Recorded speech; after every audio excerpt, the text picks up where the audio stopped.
Micah Parsons just put his money where his mouth is by attending the Cowboys' voluntary workouts despite not having a deal in place, and it is obvious who the biggest winner of the situation really is.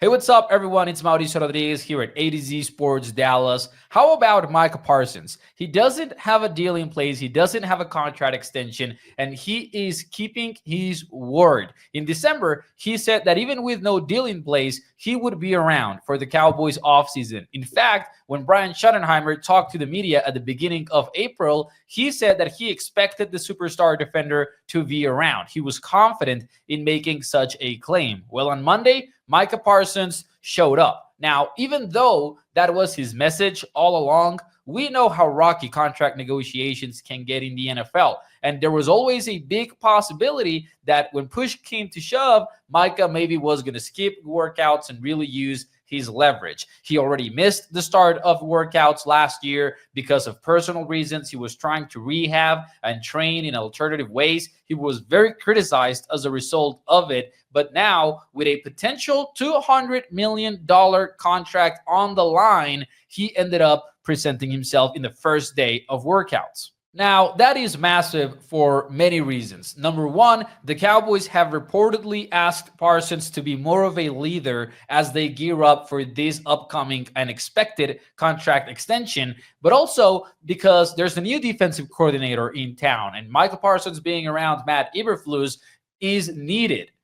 Especially because when the Cowboys went from Mike Zimmer to Dan Quinn, the difference wasn't really that large as far as scheme goes. But Eberflus is in all likelihood going to bring much more of a change. And who knows, maybe when training camp comes around, Micah does hold out if there is not a signed deal by then. But I think this is off to a great start. And I would even say that Micah showing up means that an extension could be facilitated by just being there and having the sides talk a little bit more. The Cowboys just need to involve Micah's agent, which they haven't so far. But you know who the biggest winner of this situation to me is? It's not Micah, it's not the Joneses, it's not Matt Eberflus. I would argue it is Brian Schottenheimer, the first-year head coach. And the reason why is simple. When the Cowboys controversially hired Schottenheimer, it was clear what his biggest calling card was. Schottenheimer is not a X's and O's genius. He is not renowned for his strategic approach. He is known as a leader, and relationships is